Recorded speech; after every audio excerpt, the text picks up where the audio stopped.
Good day and welcome to the Chipotle Mexican Grill First Quarter 2022 Results Conference Call. All participants will be in a listen-only mode. Should you need assistance, please signal a conference specialist by pressing the star key followed by 0. After today's presentation, there will be an opportunity to ask questions. To ask a question, you may press star then 1 on your telephone keypad. To withdraw your question, please press star then 2. Please note, this event is being recorded. I would now like to turn the conference over to Adam Reimer, VP of Finance. Please go ahead. Hello, everyone, and welcome to our first quarter fiscal 2022 earnings call. By now, you should have access to our earnings press release. If not, it may be found on our investor relations website at ir.chipotle.com. I will begin by reminding you that certain statements and projections made in this presentation about our future business and financial results constitute forward-looking statements. These statements are based on management's current business and market expectations, and our actual results could differ materially from those projected in the forward-looking statements. Please see the risk factors contained in our annual report on Form 10-K and our Form 10-Qs for a discussion of risks that may cause our actual results to vary from the forward-looking statements. Our discussion today will include non-GAAP financial measures. A reconciliation to GAAP measures can be found via the link included on the presentation page within the investor relations section of our website. We will start today's call with prepared remarks from Brian Niccol, Chairman and Chief Executive Officer, and Jack Hartung, Chief Financial Officer, after which we will take your questions. Our entire executive leadership team is available during the Q&A session. And with that, I will turn the call over to Brian. Thanks, Adam, and good afternoon, everyone. Before I share our first quarter results, I want to express my gratitude for the 3,200 outstanding general managers and field leaders that attended our All Managers Conference in Las Vegas last month. It was our first time together in nearly 4 years, allowing us to celebrate our general managers as well as inspire and learn from one another as we codified our 2022 strategic priorities. It truly was great to be back together again. Chipotle's performance in the first quarter was strong despite challenges from the Omicron variant. For the quarter, sales grew 16% to reach $2 billion, driven by a 9% comp. In-store sales grew by 33% over last year. Digital represented 42% of sales. Restaurant level margin was 20.7%, a decrease of 160 basis points year over year. Adjusted diluted EPS was $5.70, representing 6.3% growth over last year, and we opened 51 new restaurants, including 42 Chipotles. Although our restaurant margins remain bumpy due to inflation, we have the ability to be patient while costs are volatile, and the growth and pricing power to recover our margins over time. And I'm pleased to report that Q2 is also off to a strong start, fueled by Pollo Asado, our most popular new protein to date. Our 5 key strategies continue to position us to win today while we create the future. These include, number 1, running successful restaurants with a people-accountable culture that provides great food with integrity while delivering exceptional in-restaurant and digital experiences. Number 2, sustaining world-class people leadership by developing and retaining diverse talent at every level. Number 3, making the brand visible, relevant, and loved to improve overall guest engagement. Number 4, amplifying technology and innovation to drive growth and productivity at our restaurants and support centers. And number 5, expanding access and convenience by accelerating new restaurant openings. Let me provide a brief update on each of these strategies, starting with restaurant operations. Our people are our greatest asset, and well-trained and supported employees preparing delicious food served quickly equates to an excellent guest experience. We are currently focused on improving our throughput as our sales continue to increase throughout the spring, and our in-restaurant business continues to grow. Recently, I was in Denver at our 6th and Broadway location, which opened in March of 2000, and I met 2 employees who have been with this restaurant since the day it opened. So that's 22 years. They were training our new team members on the line, demonstrating how to execute with excellence and speed. It was incredible to see our teach and taste Chipotle value being brought to life. We know throughput, a foundational element of convenience that our guests value, is an opportunity for us. And we are committed to teaching, training, and validating the 5 pillars of throughput every day, during every shift, to ensure we meet our high standards and provide a great guest experience. We have daily goals in place for the number of entrees per 15-minute period on the front make line and promise time execution on the digital make line. These goals are now included in the restaurant manager and crew bonuses to better drive performance and accountability, and both measures improved during the quarter. We are also in the process of rolling out a new scheduling tool, which will help ensure the right people are in the right positions at the right time. I believe that we are finally getting back to pre-pandemic operations, and I couldn't be more excited. We have been intentional in our recruiting efforts, and we have made investments in our people. We offer a world-class employee value proposition that includes industry-leading benefits, attractive wages, specialized training and development, access to education, and a transparent pathway to significant career advancement opportunities. We believe these efforts are helping to attract and retain great employees as our staffing levels are better today than they were in late 2019. We are constantly looking for ways to be better at training and development. With that in mind, we have enhanced our training and development programs, recently rolling out an AI-based learning management system, the Spice Hub, which offers immersive learning and development opportunities and upskilling for future roles for all employees. We believe our team members of today will be our leaders tomorrow, and we are looking for them to grow with us. Opening 8 to 10% new restaurants per year means we need more crew, more GMs, more field leadership. In fact, team members can advance to restaurateur, the highest general manager position, in as little as 3.5 years, with average compensation of $100,000 while leading a multi-million-dollar growing business. And it doesn't stop there. A GM can become a certified training manager, a field leader, a team director, and a regional vice president. In fact, we just recently promoted an individual to regional vice president who started as a crew member, and he's the second one of our regional vice presidents to share this incredible career trajectory. Our marketing team continues to do a tremendous job of keeping Chipotle relevant in culture, driving difference as well as transactions. We continue to leverage both traditional and non-traditional media to increase awareness and amplify the brand. You may have seen our Knowing Tastes Better television campaign, which highlights Chipotle's real ingredients like antibiotic-free chicken, freshly prepared food like our hand-mashed guac, and features our real team members. Additionally, we remain a leader in the digital space with our latest Chipotle Metaverse experience that launched on National Burrito Day, garnering more than 4 million game plays in the first week. From a product innovation standpoint, we generally introduce 2 to 3 new menu items per year using a disciplined, stage-gate approach to innovation. These new product introductions are extremely effective as they bring in additional customers, drive frequency with existing users, and increase check while giving us an opportunity to create buzz around the brand. Pollo Asado was our first chicken innovation in 29 years, and the reaction has been outstanding. In addition to adding new variations to our health-oriented lifestyle bowls in January, we also attracted new guests with our plant-based chorizo limited time offering, which proved that you don't have to sacrifice flavor or food with integrity to enjoy a vegan or vegetarian protein. And we're far from being done. We've got an exciting new menu item that we'll start testing in the coming weeks, which I think guests are going to love. And we have a robust product pipeline for the remainder of 2022 and beyond. A key part of guest engagement is our Chipotle Rewards program, which now has nearly 28 million members. We recently celebrated the 3-year anniversary of the program by relaunching Guac Mode, an exclusive benefit for Chipotle Rewards members that unlocks access to surprise-free guac rewards throughout the year, which resulted in our highest social engagement of all time and loyalty enrollments up 35% week over week. We continue to leverage our CRM sophistication by focusing more on personalization and using predictive modeling to trigger journeys that can influence guest behaviors as well as make their experience with Chipotle more relevant for them.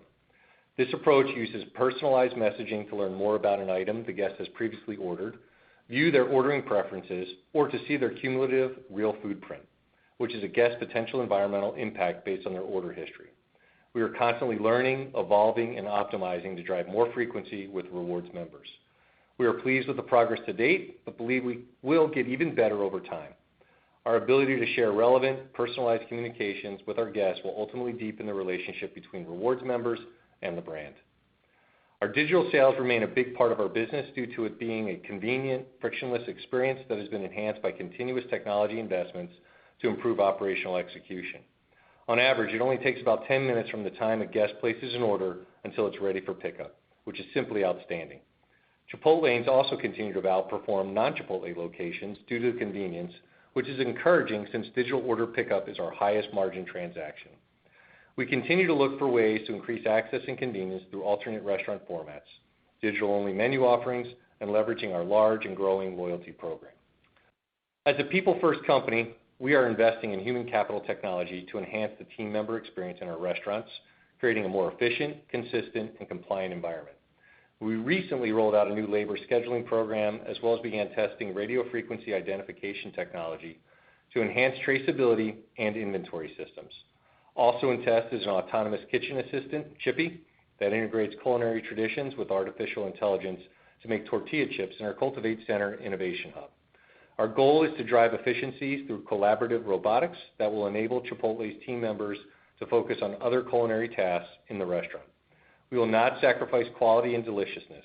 We are going to place Chippy in a Southern California restaurant soon so we can leverage our stage gate process to listen, test and learn from our crew, and guest feedback before deciding on our implementation strategy. To accelerate our strategic priorities, we recently announced that we created a new venture fund called Cultivate Next to make early-stage investments into strategically aligned companies that further our mission. As a digital disruptor, we are looking to support early-stage companies that are forward-thinking and will enhance our employee or guest experience, advance our food with integrity mission, and perhaps revolutionize the restaurant industry. Our last strategic pillar is to expand access and convenience, which today is still a top request from consumers. In less than 30 years, we reached 3,000 restaurants, with over half in the last 10 years. We are relentless in our pursuit of bringing food with integrity to more communities.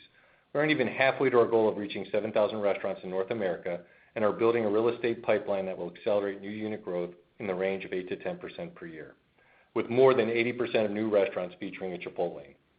Our digital order drive-through pickup lane continues to be a favorite among guests, giving customers more easy ways to access Chipotle. Last week, we issued Chipotle's 2021 Sustainability Report Update, which highlights our commitment to people, food and animals, and the environment. We even tied a portion of our executive compensation to achieving various goals to ensure we held ourselves accountable for making business decisions that cultivate a better world. The report talks about how we invested in our people, supported our communities, and worked to reduce our environmental impact. I'm proud of the strides that we have made to showcase real, meaningful action and measurable change. In closing, none of the results that I've shared with you today would be possible without our world-class teams. I want to thank our employees in the restaurants, field teams, and support center staff for constantly pushing the boundaries of what's possible. As I mentioned at the start, we just brought together 3,200 of our general managers and field leaders, and hearing their ideas, passion, and enthusiasm for this company convinced me more than ever that we have the right people and the right strategies in place to position Chipotle for accelerated growth in the years ahead. With that, here's Jack to walk you through the financials. Thanks, Brian, and good afternoon, everyone. Sales in the first quarter grew 16% year over year to reach $2 billion, as comp sales grew 9%. Restaurant level margin of 20.7% decreased 160 basis points compared to last year, and earnings per share adjusted for unusual items was $5.70, representing 6.3% year over year growth. The first quarter had unusual expenses related to our previously disclosed 2018 performance share modification, transformation costs, as well as restaurant asset impairment and closure costs, slightly offset by a reduction of legal expenses, which negatively impacted our earnings per share by 11 cents, leading to GAAP EPS of $5.59. As we look to the remainder of 2022, there remains uncertainty from macroeconomic impacts as well as COVID that make it difficult to provide full-year comp guidance. Comps in April so far have continued right around the same 9% we saw in Q1. And while it's difficult to predict the comp in Q2 due to these factors, assuming current sales trends continue, we expect it to be in the 10% to 12% range, as we expect the comp to increase throughout the quarter. Our restaurant level margins continue to be impacted by unprecedented levels of inflation. Our Q1 margin was impacted by a higher level of commodity inflation than we expected, primarily from avocados, tortillas, and dairy, resulting in our Q1 margin falling below the nearly 22% guidance we provided on our last earnings call. To offset these rising costs, we increased menu prices over 4% at the end of the quarter. And looking ahead to Q2, we expect our restaurant level margin to be around 25%, which will benefit from a full quarter of the new menu prices and assuming we don't see additional inflation above our current estimates. I'll now go through the key P&L line items, beginning with cost of sales. Cost of sales in the quarter were 31%, an increase of about 100 basis points from last year. Costs were higher across the board, but most notably beef, avocados, and paper, and more than offset the leverage from our menu price increases. Additionally, costs for avocados, tortillas, and dairy increased during the quarter, and in Q2 we expect our cost of sales to remain near 31% as the benefit from our menu price increase will be offset by a full quarter of these elevated costs. Labor costs for the quarter were 26.3%, an increase of about 140 basis points from last year. This increase was driven by our decision to increase average wages to $15 per hour in May of last year, which is partially offset by menu price increases. In Q2, we expect our labor costs to be in the mid-24% range due to leverage from our menu price increase, as well as seasonally higher sales. Other operating costs for the quarter were 16.4%, a decrease of about 50 basis points from last year. This decrease was driven by menu price increases, as well as a decline in delivery expenses, partially offset by higher costs across several expenses, most notably utilities, including natural gas. Marketing and promo costs for the quarter were 3.5%, the same level we spent last year to support plant-based chorizo, as well as the launch of pollo asado. In Q2, we expect marketing costs to step down to the mid to high 2% range, with the full year to remain around 3%. In Q2, other operating costs are expected to be in the mid 14% range. G&A for the quarter was $147 million on a GAAP basis, or $144 million on a non-GAAP basis, excluding $3 million related to the previously disclosed modification to our 2018 performance shares and $1 million related to transformation expenses, offset by a $1 million reduction related to legal settlements. G&A also includes $101 million in underlying G&A, $20 million related to non-cash stock compensation, $6 million related to higher performance-based bonus accruals and payroll taxes and equity vesting and exercises, and $17 million related to our all-manager conference. We expect our underlying G&A to be around $104 million in Q2 and continue to grow slightly thereafter as we make investments in technology and people to support ongoing growth. We anticipate stock comp will likely be around $27 million in Q2, although this amount could move up or down based on our performance. We also expect to recognize about $5 million related to performance-based bonus accruals and payroll taxes on equity vesting and exercises, bringing total G&A in Q2 to around $136 million. Depreciation stepped up in the quarter to $72 million as we accelerated depreciation for several in-store tech items we plan to upgrade this year. For example, adding contactless payment for our in-restaurant guests, as well as for remodels and relocations that will expand our Chipotle footprint. We expect depreciation to remain at an elevated level for the next few quarters. Our effective tax rate for Q1 was 16.7% for both GAAP and non-GAAP, and both rates benefited from option exercises and share vesting at stock prices above their grant values. For fiscal 2022, we estimate our underlying effective tax rate will be in the 25% to 27% range, though it may vary based on discrete items. Our balance sheet remains healthy as we ended the quarter with $1.2 billion in cash, restricted cash, and investments with no debt, along with a $500 million untapped revolver.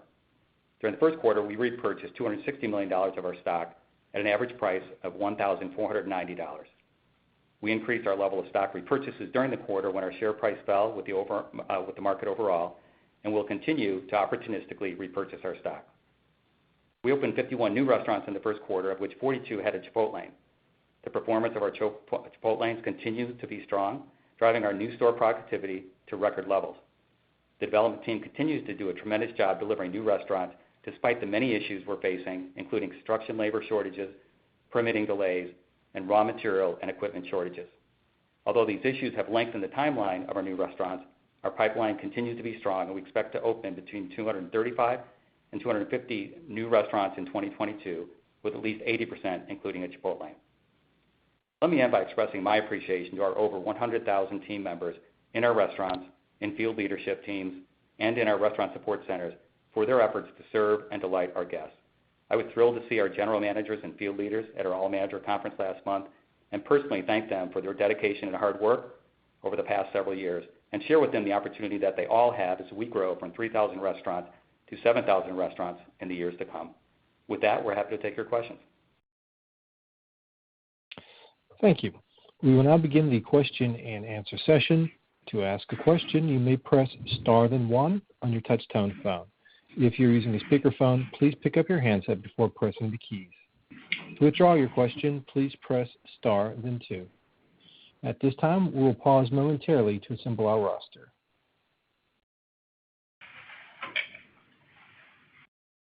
And the first question will be from Nicole Miller with Piper Sandler. Please go ahead. Good afternoon, and thanks for the update. If I could just ask two quick ones, I guess both really centered first on the top line.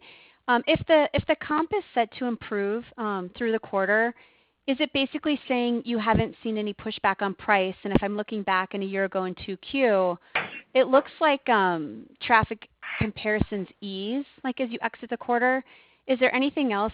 Is that what's going on? And is there anything else we have to take into consideration in terms of a digital influence or a party size influence around mix shift? Yeah, I mean, obviously, what we've seen is very little resistance to the pricing so far.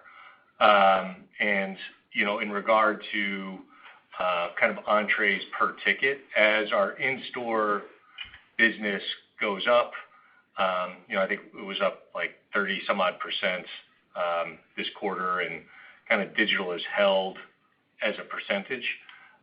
You'll see some shifting of number of entrees per ticket, just because the in-store occasion is more of an individual occasion than the digital occasion. All right, so that's where you see a little give back in the mix shift, right, is around an individual order essentially versus a big party order. That's right, Nicole, because our transactions actually are up, even though we had pricing that was, you know, in that about 10% range. Yep. Our transactions are up 5%, but our check is down 6%. That's partly because of group size, which is the shift from digital to in-store that Brian talked about. And then also with digital, you tend to have attachment rates that are a little bit higher with things like queso, avocados, extra meat. And then we're also comparing against cauliflower rice from last year as well. So those are all the things that drove the check down. But underlying transactions are healthy, and the price increase, you know, is sticking just as expected. We don't see any resistance. Okay. And so just a second and last question. I mean, that's exactly what we'd be looking for, any weakness you would observe in the consumer on price or other behavior, and it's really just a reconciliation of the in-store. I could see one of the criticisms down the road if the consumer does weaken or the macro, whichever way you want to take it. I'd be curious if your underlying assumption with the development going to be a record-setting year, you don't have franchisees that slow you down, you don't have landlords or lenders that slow you down. So if you feel the pressure on the consumer, will you slow that development purposely to lower end of the range, or will you just keep pushing through? No, I mean, our plan is to grow. And, you know, we think the strategies that we have and the results that we're getting, you know, give us a lot of confidence to stay the course on our growth plans. Yeah, and Nicole, I would just add, I literally just had a conversation with Tabasum, who heads up our real estate. We had a leadership meeting, and she's out in the field with her teams, and we had that conversation saying, listen, there's a lot of noise going out there. The market's under stress. Interest rates are going up. And so, but no matter what happens out there, we have a strong balance sheet. We know we have strong economics, and we're in this for the long haul. So make sure your teams realize, you know, we're not slowing down. And if anything, if there's opportunities because others do pull back, let's take that as an opportunity to go faster, not slower. Thank you. Thank you. And the next question will come from David Tarantino with Baird. Please go ahead. Hi, good afternoon. Jack, I just want to come back to the Q2 guidance for my first part of my question. Could you just explain why the comp you expect to get better as the quarter goes on? Is it strictly related to comparisons, or is it something else that you think? You know, there's a lot going on, David. Comparisons, a lot of it. You know, Easter shifted. We see a nice seasonally shift right after Easter, and we saw the nice shift this past week. Easter last year was in the first week. It was like the third or fourth, so it was 2 weeks later. So we definitely saw that step up, which gives us confidence that now we're in kind of a normal, post-Easter phase. In the last week or so, since Easter is behind us, we are seeing that step up. We're seeing the full flow through of the menu price increase, and we take those sales trends and then project them through the rest of the quarter. It gives us confidence that, you know, we're going to step up from the approximately 9% that we've seen so far month to date in April, up to that 10 to 12% guidance range that we gave. Got it. Okay, that's helpful. And then I wanted to come back, Brian, to your comments about throughput. I guess this is one of the first calls you've highlighted that as a big opportunity in a while. Could you maybe give us a framework for where you are on the metrics you're tracking versus where you used to be, I guess, prior to the pandemic, I guess, to frame up how much opportunity there is to really drive better throughput and potentially better sales through that attribute? Yeah, sure. So if you kind of go back just to kind of set kind of like a range for you, in our best time period, we were kind of in the low 30s per 15 minutes peak, And then I think you heard me talking about this before the pandemic. We were targeting to get back to the mid-20s, high 20s, and we were making a lot of great progress where we were closing in on the kind of mid-20s. And now where we are is we're closing back in to get back to those mid-20s. So still a lot of headroom for where we can grow from here. But the thing that's been really nice is as we've gotten stability in the teams, the restaurants are staffed, we're seeing performance in throughput, and we're also seeing great performance in our digital make line of being on time and accurate. So lots of opportunities on both of those, but to kind of give you the gauge, we're kind of in the mid-20s on throughput, and we'd like to get closer to 30 sooner rather than later. So lots of work to do, lots of opportunity though with it. Great, thank you. And the next question will come from Andrew Charles with Cowen. Please go ahead. Great, thank you. Jack, if we look out past the commodity and labor inflation that's weighing on the industry in 2022, you guys have previously talked about 27% plus margins when $3 million volumes are reached. Is this still realistic? Is this still a realistic level that could be reached without having to take an outsized level of pricing? Yeah, Andrew, listen, we still can get to that level. The question is, when and how bumpy is it going to be, between here and there. This really has been the most difficult period I've ever seen in terms of commodity month to month, quarter to quarter.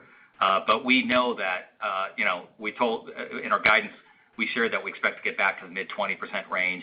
And based on that volume, to go from the current volumes in the 2.7 million range up to 3 million, most of the flow through, most of the gap from the mid-20s to get up to 27 will happen from flow through. And I think there's going to be other efficiencies that we can find along the way, again, in a normal operating environment. So I still think the 27% is in play at that kind of volume. Super, that's very helpful. Then, Brian, I know we're talking a lot on this call as dine-in rebounds, about priorities in place before the pandemic, such as throughput. One question I have for you, just on catering, could we talk about the opportunity there and how Chipotle is positioned, seize on that as gatherings are happening? I know May is obviously a high volume month for you guys for catering, given Cinco de Mayo, given graduation parties. How is Chipotle set up to capitalize on this opportunity? Yeah, look, it's a great question, and I think it's a great opportunity for us. The good news is we're already seeing catering interest come back. And, you mentioned, you kind of got kind of the key events for group gatherings coming up with graduation season. And, the team's done a great job, I think, of making our digital process a much easier process for people to do the catering. And then, we've got a team focused on how we continue to drive those group occasions going forward. So we think there's an upside for sure in it. It's nice to see the consumer coming back to the occasion, and I think we're well positioned to continue to grow in that space. Very helpful. Thanks, guys. And the next question will come from Jared Garber with Goldman Sachs. Please go ahead. Hi, thanks for taking the question. My question's related to the labor line. Wanted to get an update on where you are, I guess, at staffing levels, and maybe, I don't know if the best way to frame that is versus pre-COVID or maybe more appropriate is where those staffing levels are versus how you're expecting them to run right now, given the level of volume in the business. And then a follow-up on that, we saw last week in one of your releases that turnover was high. I'm sure it wasn't you, it was the entire industry, but just wondering if there's any way to frame maybe how much incremental labor costs flowed through the system last year and or still are flowing through the system, given some of the incremental training costs and maybe some lower productivity from new employees. Yeah. So the first part of your question, I would say the good news is we're in the, call it 85-90% of restaurants being staffed at model, which is really tremendous. We'll always want to strive for 100%, but being that 85-90% range is really something that, would say is better than we were pre-pandemic, just to kind of give you a gauge. Pre-pandemic, we're probably more in the 80% range. Going forward, one of the things that we're really happy to see actually is at the manager level and above, we're seeing more stability. So we're seeing less turnover take place there. Usually how that works then is that cascades into the crew. You are coming up on kind of a season where you've got some transition just with kids coming out of college and the end of the school year. For people, it's just a shift in people's working habits. So we do see some bumps in kind of turnover at that time frame, but I really think we've got a lot of strength in our management leadership. And when you have strength in the management leadership, that cascades into the crew. So we're liking how we're set up for kind of coming into the spring, summer season. Great, thanks. And then, Jack, I'm not sure if there's anything on just thinking through labor productivity in the stores as we think about the margins for the balance of the year and go forward. Yeah, Jared, I would say we're in I'd say a normal operating environment, meaning our turnover is normal at the crew level. It's better than normal for the past few years at the manager level. So that means we always have hours built into our P&L for training, and that works as long as you have a few people a month that you're bringing on, in terms of new crew to train. Now, during a time like last year, at about this time when we were losing more people, our turnover was up, and it was harder to rehire. That would put a lot of stress on the system, put a lot of stress in terms of training, put a lot of stress in terms of overtime. So there are stresses not just from how the teams are performing, the customer experience, but also the stress on the P&L. And I would say we're back to business as usual right now. So I think, other than the inflation that we've already taken on the labor line, I think going forward in terms of the training, the turnover, exclusions, knock on wood, seem to be largely behind us with Omicron. It's business as usual with our hiring, training, and leading our crew. Very helpful. Thank you. Thank you. And our next question will come from John Glass with Morgan Stanley. Please go ahead. Thanks very much. Can I first just follow up? Where did wage inflation fall in the first quarter? Some of your competitors have started to talk about some stabilization of wage growth, so it's not that it's getting better, but the rate of inflation is starting to cool off. Are you experiencing that, or is it still an inflationary, meaning accelerating quarter over quarter or month over month? No, it was normal, John. It was more in kind of that mid-single digit kind of range. I mean, remember, we took that big step up, that 15% raise back in the second quarter, and so it's been more in the normal range, but it's on top of the 15 we already took. Thank you. And Brian, you mentioned automation and this chippy robot or whatever it is that makes chips. How big an opportunity do you see this? I understand these are longer-term bets, but how big an automation opportunity is there within Chipotle? Is this something that could have a meaningful impact over time on store margins? Are there more tasks you're looking at to automate, or is this sort of a one-off and kind of an interesting thing to test? No, look, I think there's a real opportunity, frankly, to make the restaurant be much more efficient. Obviously, Chippy is our first attempt, and we've worked with a lot of our employees to identify what are the tasks that they would love to see us bring automation to or AI, so that hopefully the role can become less complicated. And then, I think there's just other places in the back of the restaurant where we have the ability to automate, whether it's on the digital make line or other tasks. I think there's just tremendous opportunity for us to become even more efficient, where it results in a better employee experience and also a better customer experience. And that's really the lens we're using on this. And do you think that's years away or quarters away? And what's the time, as you look at where the technology is today, what's the time horizon in which this starts to really materialize? Look, I think the technology is very close in. The ability then to scale it and get it installed, that's what we have to learn. And, we're getting ready to put Chippy into a restaurant, and then we've got a lot of other initiatives in works at our Cultivate Center. So the technology is actually close in. The prototypes are close in. It's then putting it through the stage gate process and really understanding people's ability to scale up and then actually install, assuming it performs the way we think it's going to perform. Okay, thank you.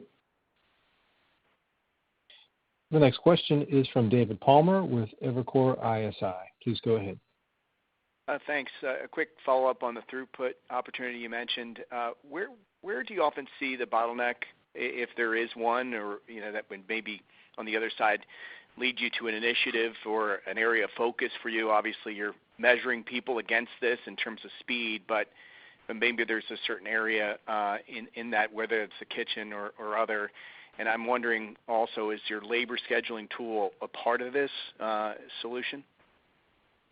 Yeah, so it's twofold. It is having better deployment, which obviously the labor scheduling tool will help us with that. It also better informs our forecasting as well, versus moving from just looking back over prior 4 weeks and trying to project off prior 4 weeks. It's now using real-time information to project what's going to happen in the coming week. So what we see is a better forecast, which results in a better schedule, and then what it also helps us do is deploy correctly. And the reason why the deployment's important is we need people to be in their positions, right? And the most pressing spot is that expediter role, which is really in between kind of the last phase of making your bowl or burrito and getting to cash. And if the team isn't deployed correctly, that sometimes that's the spot that doesn't get the right support, and as a result, it kind of slows the line down. But obviously, it all has to work in concert, right? You need to have people that have had a lot of reps. They need to be trained to be able to move people down the line and make the bowls and burritos correctly. But it's the combination of those two things, having people in the right positions, and arguably one of the most important positions is that expediter position. The way you get there is make sure you got a right forecast. And then one about just insights as we get into a little bit more of a mobile consumer environment and maybe people getting back to work. Are there any sort of emerging realities that are surprising to you about perhaps your dinner staying where, at higher levels, your lunch not coming back as quickly as you'd like, maybe competition taking share as they're reopening in certain trade areas? Any insights there about the reopen? No, the biggest thing I would tell you is the more we see people, have mobility, the more we see our lunch business come back. And, the nice thing is we've seen these new occasions, whether it's a dinner occasion or a group occasion, remain pretty sticky in the business. So I think the thing that is playing out is, people that have had experience with us for new occasions love the culinary, and they're using us for these other occasions. And our rewards program, I think, is doing a nice job of understanding those journeys and then building the right engagement going forward. So, mobility is a key piece of the puzzle because you want people out and about, and you want people, going to their office or going to their activity. That's how you get that restaurant experience back. Thank you. The next question will be from Jon Tower from Citi. Please go ahead. Awesome. Just quick in terms of bookkeeping and then a question. In terms of the delivery mix in the quarter, I was wondering if you could comment on where that settled. And then just thinking about the labor situation, going back to that point, I know obviously you guys have made quite a bit of investment in your employees over time and have given them a nice path to make a lot more money over time, assuming they earn it in the system. But I'm curious, when you think about the investments that you made, do you think that's enough to keep people engaged into, the balance of this year and going forward? Or do you foresee perhaps even more labor investment necessary in the future outside of just normalized inflationary spend? Yeah, look, I think the one thing I want to emphasize on labor is what we've heard from people that are with our company. So, they've been with us 5, 6, 7 years. What they get excited about is all the growth. Because they can go from being an apprentice to a general manager, to a field leader, to a team director, regional, vice president. And it's a reality because we're building 200-300 restaurants a year. They know they have to be developing themselves and others so that they can step into the next opportunity. That's where they get, the greatest change in both, I would say, professional satisfaction as well as the wages that come with it. We do know we got a very competitive starting wage, but what people get really excited about is where that starting wage can take them. And in our company, it can take them really far and also really quick. So it's great that we have all the other benefits that I think separate us and continue to be consistent with our purpose of cultivating a better world. But, when I've had the opportunity to get out in the field and talk to people, what they're really excited about is the fact that they're a part of a company that's committed to its purpose and committed to growth. And that growth is both for them as an individual as well as those that work around them. And, that's what we're going to keep investing in. We haven't seen a whole lot of pressure on the starting wage. Where we are putting a lot of pressure is on making sure that we're developing our people so they're ready for the growth. Got it. And just delivery mix, and then the second piece in terms of delivery mix is like low 20s, 20, 21%. Okay. And in terms of thinking about, sorry about that. No, go ahead. I was just going to ask about pricing expectations for the balance of 22. Obviously, you just took a chunk recently.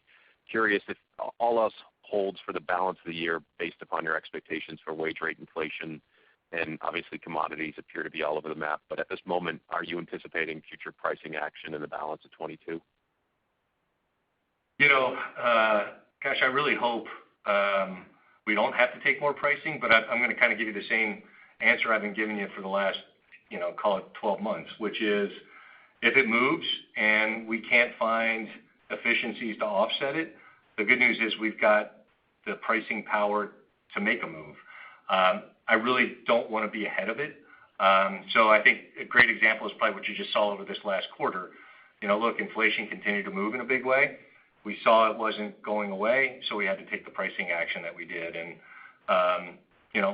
hopefully that won't continue to be the case, but if it has to be the case, we have, I think, the organization, the people, and the pricing power to do it.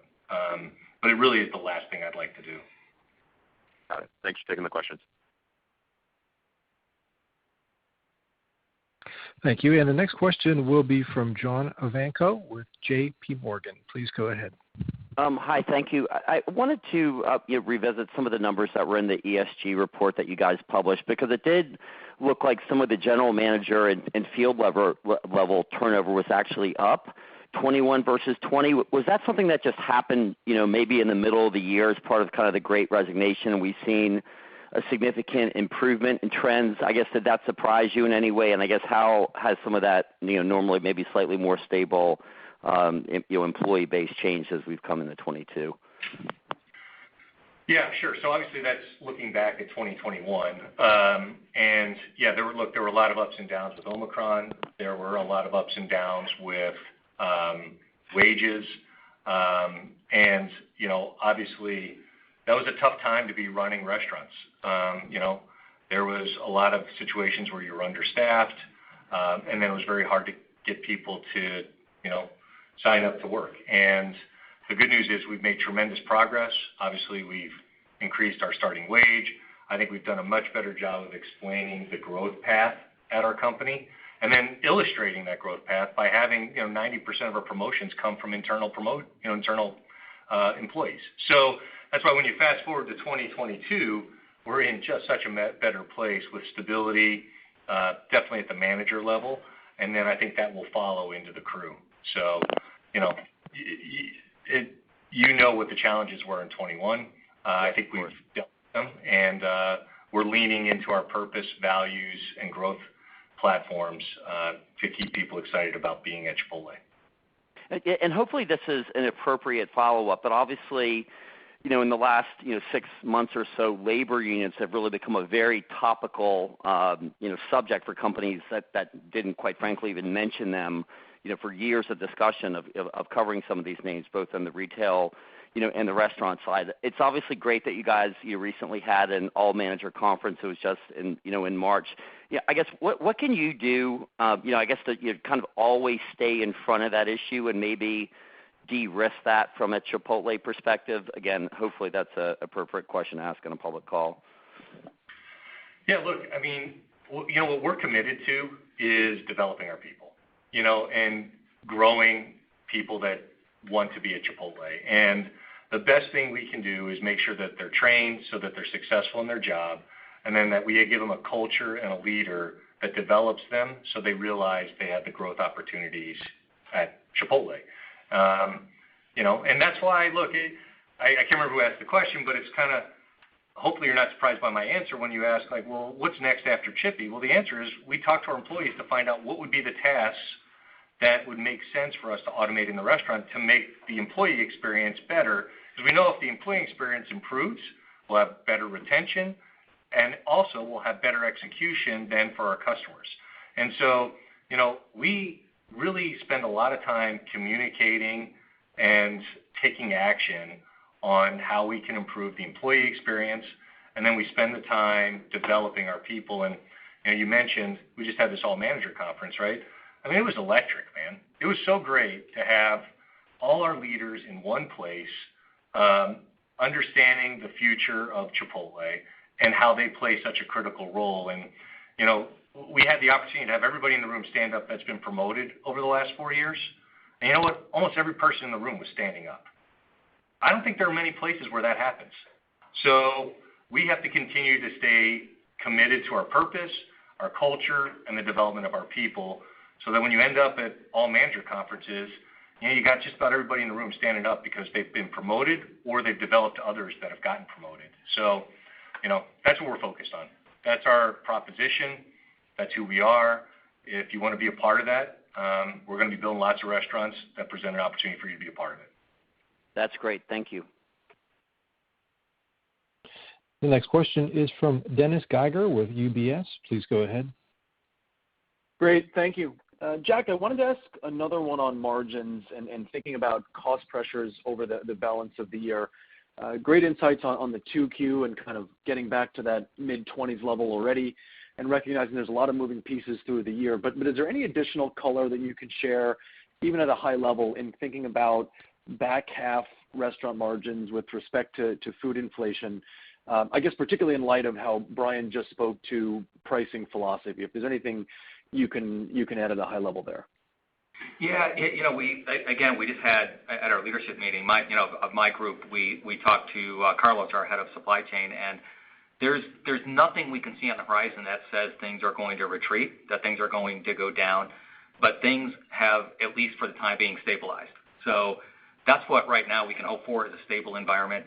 We do expect there's going to be an inflection point at some point. The pressures of getting some of our, like packaging, for example, in from overseas, the pressure that some of the suppliers are having, whether it's from a labor standpoint or just from a cost standpoint for their input costs. What we can hope for is that they don't step up from here, they stabilize, and at some point they just kind of normalize in the future. But right now, if I was going to build a model, I would not build in a reduction in food costs for the fourth quarter. It looks like it's more going to be something in 2023 before we see that. Great, thank you. And then just one quick one, and I apologize if I missed it, but could you guys speak to kind of the percent of the dine-in sales or traffic that have recovered at this point? I don't know if you can touch on kind of that overlap with digital, that digital dine-in customer. And then related to that, just how exciting the further dine-in recovery can be here as it relates to how low that overlap is, if there's any commentary there. Thank you. Yeah, look, I think one of the things we mentioned was our in-restaurant sales increased, by 33%, while digital remained roughly 40% of our business, right? And, one thing that I mentioned earlier in the call is, as we continue to see people increase their mobility, I think we will continue to see gains in the in-restaurant experience. And I don't see these digital occasions just disappearing. I think they're going to continue to play their role. And, we're working hard on keeping digital to be, frictionless and just completely intuitive. And then at the same token, we're working hard on having great throughput with great culinary. And, the good news is there's a lot of room to grow in both of these things. That's why we're optimistic we'll get to 3 million AUVs. And, while we do that, we're going to build a lot of restaurants. So, I think we're in a really good spot. And, obviously, I'm excited for hopefully COVID staying behind us and inflation stabilizing. And, hopefully in 2023, maybe you can see some improvement on that front. But regardless, I think we've demonstrated we've got a business, a brand, and an organization that can handle it all. Great. Thank you very much. The next question is from Lauren Silverman from Credit Suisse. Please go ahead. Thank you for the question. Jack, I think you had mentioned new store productivity is at record levels. Can you just provide an update on where new unit productivity and cash-on-cash returns are running today? Yeah, the productivity's been in that kind of mid-80s to high 80s. Depending on the quarter, it may have touched like 90% from time to time. And what I mean by that is that's the percentage of mature restaurants, of our comp restaurants. When we deliver those kind of openings, sales, when most of them are Chipotle, which is more efficient than a non-Chipotle, our cash-on-cash returns are in the 40-45% range out of the box. When you put a couple of years of comp on that, as they basically close the gap and get very close to our average volumes, our comp restaurants, we're talking about returns in the 60-65% returns within just a few years. Great, thank you for that. And just on menu innovation, can you talk about how you're thinking about menu innovation for the rest of 22, and specifically just how you're thinking about opportunities for innovation around proteins versus other parts of the menu? Sure. I think we've kind of established a pretty good cadence here where we do, call it 2 to 3 menu initiatives a year. And, we have a few protein initiatives in place that, I'm sure you'll see in test. And then we're continuing to work hard on trying to figure out a dessert proposition or another, call it add-on item, right? So to complement how we have guac on, 50% of our transactions. I think queso's on 20-some-odd percent of our transactions. So it's like if we could find another add-on like that, whether it comes as a dessert or in that space like a queso and guac, you'll see us continue innovating in those areas. But we think we've got a lot of room to still, I think, excite and engage customers with the chicken, steak, plant-based solutions, and at the same time look at these other add-on opportunities.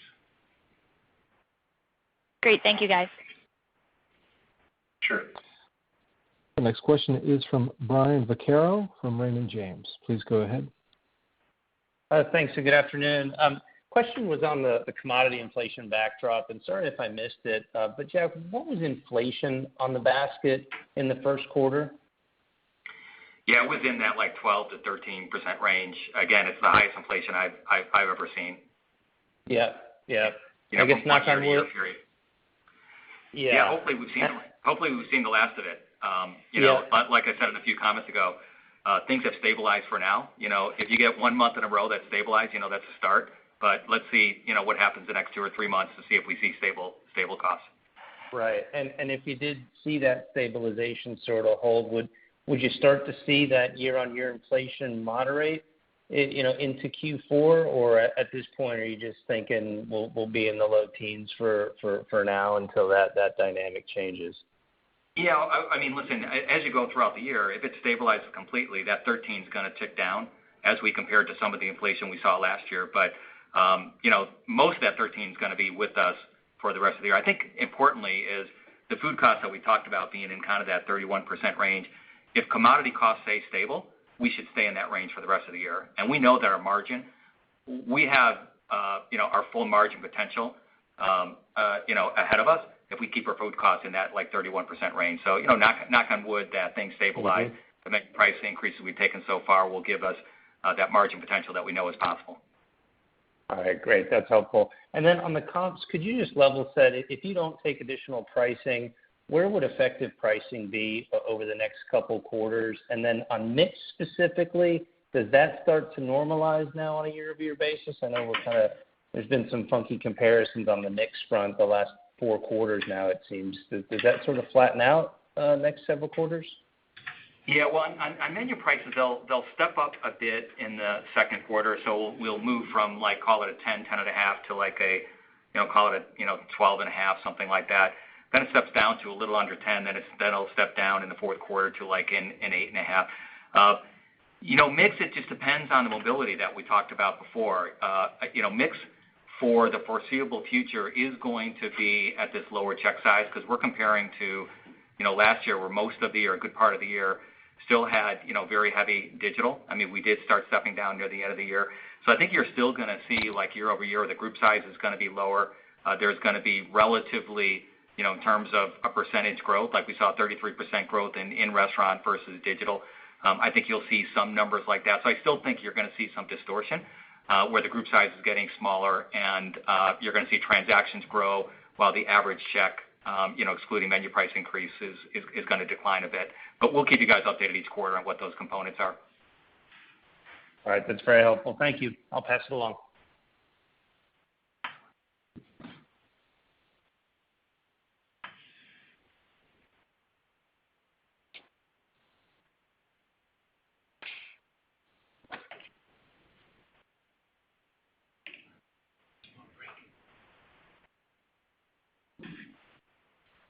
Operator, is there one more question?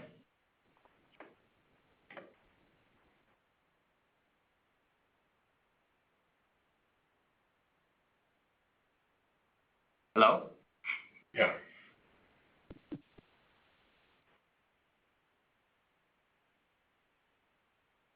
Well, I don't know if we're having technical trouble. We can't hear the operator or anyone else.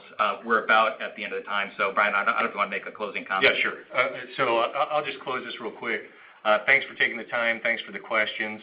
Obviously, very proud of our results in the quarter.